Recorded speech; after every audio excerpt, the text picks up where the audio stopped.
25-year-old David McMillan of Liverpool, England, is a professional gambler. As the world's foremost trainer of wildcats, David's in a risky business where the betting stakes are high. Every time David steps into the steel cage with his 14 Royal Bengal and Siberian Tigers, it's a life and death proposition. Have you ever had any real, everybody probably asked you this, and I'm sure you have. You had any real close calls? I done a show one time, and I put my head inside the tiger's mouth, and usually I just open the mouth and I pull my head out. This time, she closed the mouth, and I couldn't get the head out for about 9 or 10 seconds. What goes through your mind in a dive like that? What to do, what to do. What do I say now? David's cat training technique is radically different from that of any other wild animal trainer. In David's method, there are no whips or chairs, and you'll never see David using a gun to keep his cats in line. Instead, he arms himself with tempting bits of meat snacks served on a stick.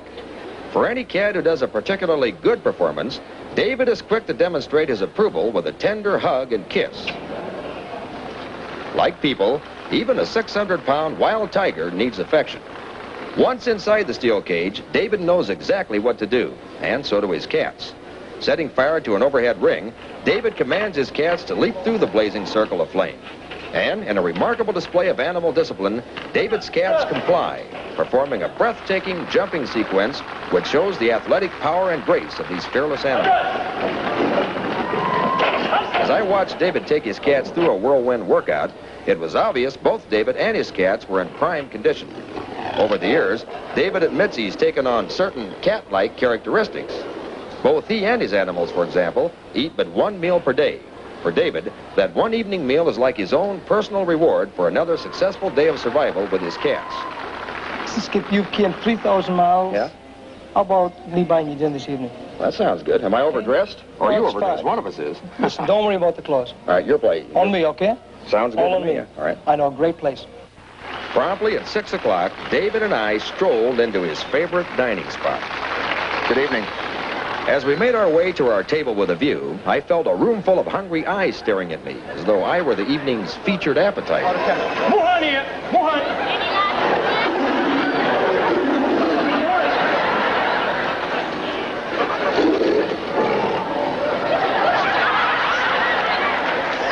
As our waitress poured our blood-red wine, for some strange reason, I didn't much feel like eating. Yeah. Somewhere along the line here, David, I think I've lost my appetite. I told you 1 in a million, this restaurant, Skip, 1 in a million. Is this the best place to eat? Absolutely, I come here every day. The food here is excellent. Yeah. Do you like raw meat? I like raw meat. This is the best place. I don't like raw meat. I just hope they don't like raw meat.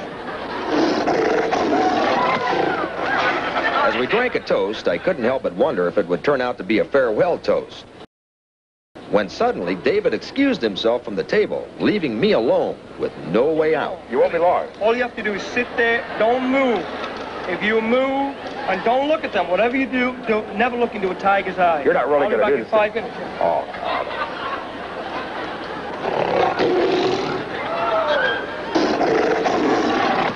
Oh, boy, I'll tell you what. I'm glad you were. Now, let me spit.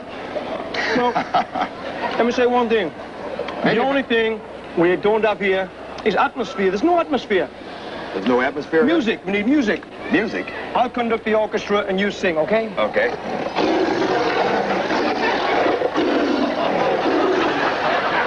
David, somehow I forgot the words to the song.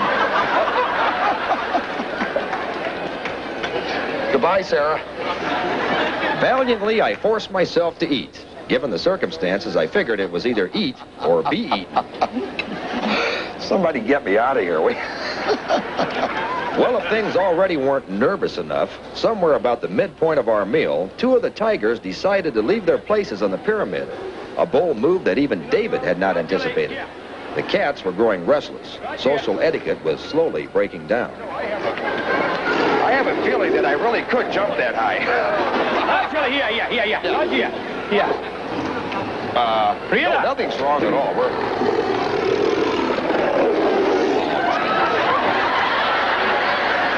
Is it okay? Yeah.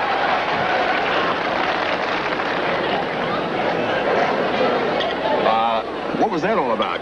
Oh, you know, No, I don't know. I get a little bit... You can understand what goes on in the mind of a tiger. I mean, you don't know? I don't know. Although you knew. They told me you knew. This is called real crazy, people. With our dining companion's discipline eroding, I decided to skip dessert. I didn't want any trouble. And as I made my way out, I took a moment to personally thank the restaurant's manager for a pleasant evening. Hey, I've been kicked out of better places.